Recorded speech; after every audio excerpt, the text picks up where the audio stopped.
I just want to ask one question. Are there any reporters here? Who are you covering it for?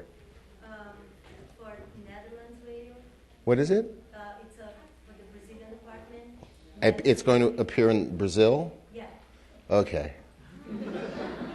I have to know, because I say things that I may not want to see it in print. Covering right now, so. Oh, good. Okay. Let me know when I'm on the record.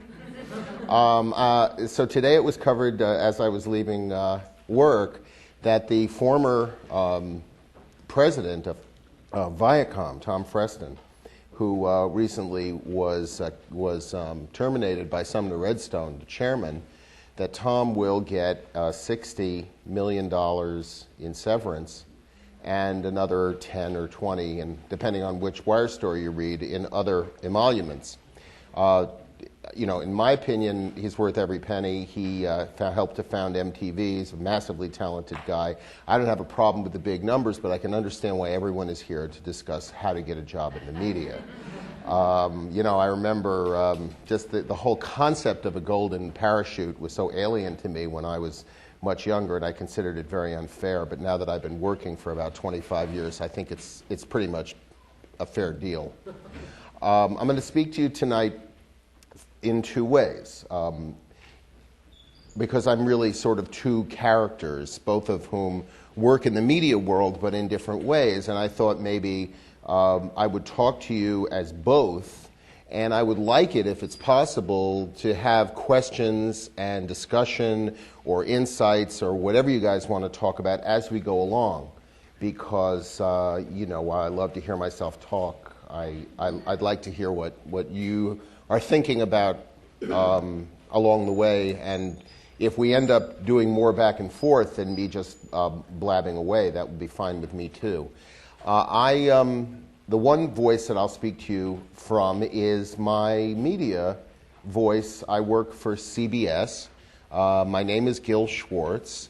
I joined the company in 1982, when most of you were just, I'm not born. And I don't hold that against you much. But, and I'll tell you a little bit about how I got started in what I do in the media. I'm the head of corporate communications for CBS, and what that means is all things that have to do with communications. Public relations, publicity for the many excellent shows that so few of you watch. Internal communications, newsletters, things like that. The kind of things that when you work for a company, they give you that to read, and unless it's done very well, it's immediately tossed away with laughter.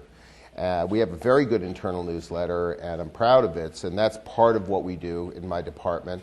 There's also, now that we're a freestanding corporation, there's also communications to investors and to the Wall Street community.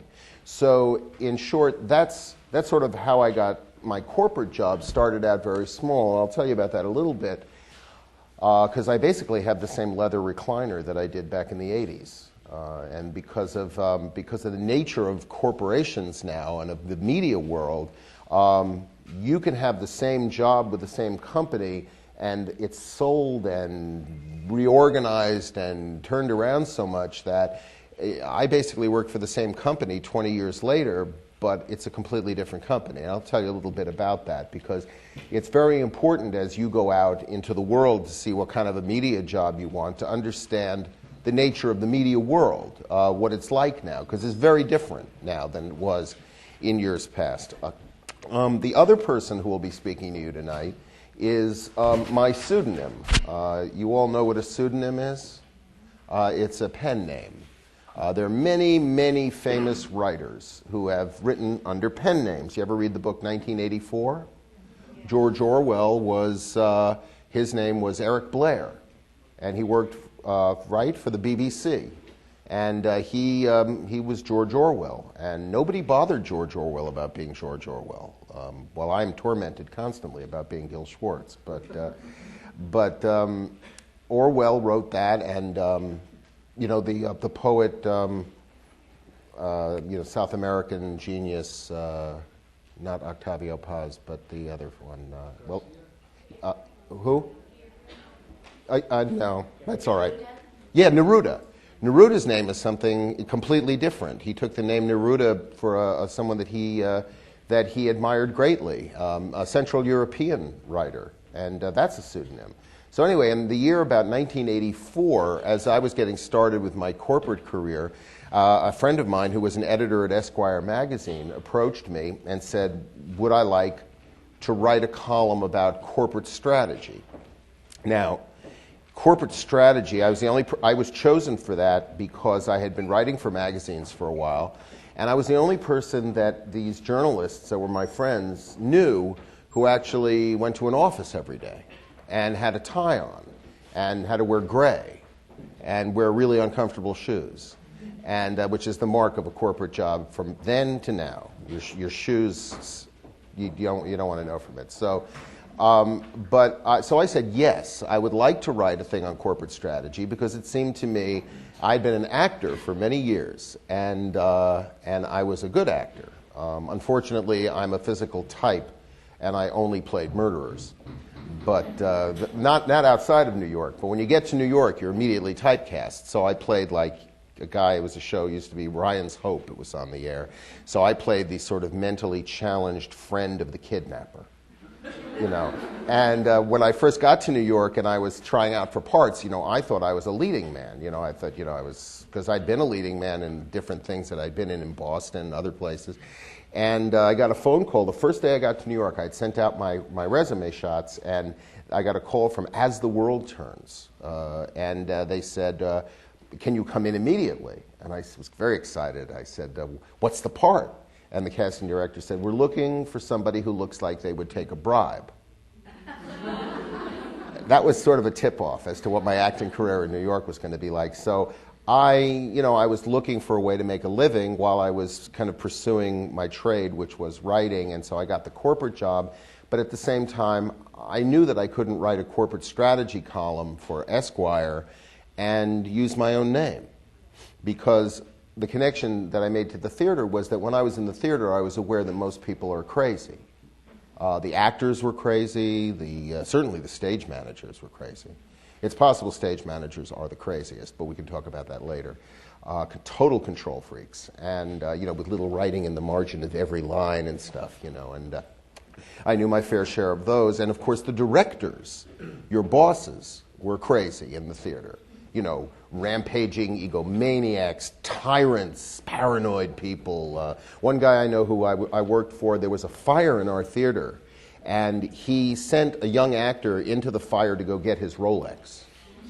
And that was typical of him, and you were supposed to love him for that. So, but then I got to the corporate world, and I recognized these same qualities in corporate bosses and in the people I worked for at all levels that I saw in the theater. I saw these nutty people. It was early 80s, and people didn't know that you weren't supposed to be drunk at lunch. Those were the good old days, let me tell you. There were very often people were in meetings between 2 and 3 back then. That was the nap time. And I recognized, sort of insanity and weirdness and millions of, stuff that you would, you guys are live in a pretty informal world. And, look at, you're all dressed informally, and your classes, even when you're working really hard, there's not a big premium on kind of looking the part. Although if you came to your classes dressed as I'm dressed, people would think you're crazy. But you don't really have a uniform. We have uniforms. So you look at corporations at your sort of stage of where you're at in life, and you think, gee, that's really different. That's different than school. That's different than that show I was in when I did summer stock, or that's different than the musical group that I was in. When I go out with my pals and we play music for people, it's not that different. And I picked up very early that I wanted to make fun of the place I worked, and I wanted to be incredibly vicious to the people who I worked for. And so I could lose my job and write truthfully, or I could write some kind of thing like you read in a lot of magazines, which is supposedly strategy, but which is is bullshit. Always always make sure to have your, to sit in the right seat at the conference table so you will maintain this kind of nonsense. And meanwhile I'm looking at like raving stark loonies that are around me and becoming increasingly interested in how corporations work and in writing about it. So I took this pseudonym, and the pseudonym was and is Stanley Bing. And Stanley Bing is the author of books and has written for Esquire for 11 years and has now been at Fortune for more than 11 years. I'm on the back page of Fortune magazine. I know that's a must-read for all of you. But it is a good magazine and beats the hell out of Forbes. So, and the business sector as a sector is very hot. I mean, there's Condé Nast is starting a magazine. A lot of magazines that are about other things tend to focus on business people. So there's a lot of writing about business, because business for a long time in the 80s and 90s was sort of like the new rock and roll. I mean, you had a lot of really wacky people. There was a lot of drugs and sex. Now it's kind of boring, but there's still plenty of wacky stuff to write about. And certainly in your life and in everyone's life, the experience of what it's like to work, what you do when you work, is central to your life. It's even more important in some ways than who your lover is or who your person that you're with, or until you have kids, then the kids are all consuming. They kind of brainwash you by keeping you up late and stuff. But certainly your working world is every bit as important as any other part of your life. So what I write about is, to me, central to what people care about. I mean, what keeps people up in the middle of the night? It isn't, sometimes it's world peace or what's going on with North Korea, but a lot of the time it's that you got yelled at, or that some schmuck is in your way and you don't know how to get rid of them, or in many cases, stupid things like, there's an empty office on the floor, and either you're going to get it or Brewster's going to get it. And how can you stop Brewster from getting it? And if you don't get it, how do you make sure Brewster doesn't either? And could it be a broom closet? I mean, you see, people are so engaged. You think about school, where you are. That's really work. I mean, our first experience of pathological bosses is when we're in kindergarten and people start talking to us like this. And you think, I remember being 5. I don't really, because it's all in gray mass, but I remember being very young and thinking, why are they speaking to me that way? And the kids' shows that I liked all had sort of mild. That's why people liked Mr. Rogers all those years, because Mr. Rogers just talked to people like they were real. Hi, I'm wearing a sweater. And kids liked it, as opposed, and that's why Sesame Street was so popular with kids. And so I kind of began to write about my world, which was the working world. And so sometimes, by the way, I may refer to Bing in the third person, and yes, I am crazy. It's difficult, so I say I. What is I? If you take philosophy, that's a fascinating question. What's I? Who's that I that you're talking to? In a corporation, especially in a hot corporation with a lot of action, that could depend on who you're with. The corporate world is very much about face, that Japanese concept. And so in one way I'm Gil Schwartz, and I'll tell you a little bit about that. In the other way, the I is certainly the person who's written every week or every other week for 20 years and who writes books that are different than what I write when I'm Gil Schwartz. I have a column as Gil Schwartz for Men's Health. And I really like writing that column because I'm a lot nicer than Stanley Bing. But I love being and writing Stanley Bing because Bing doesn't really care about what people think because, of course, he's hiding.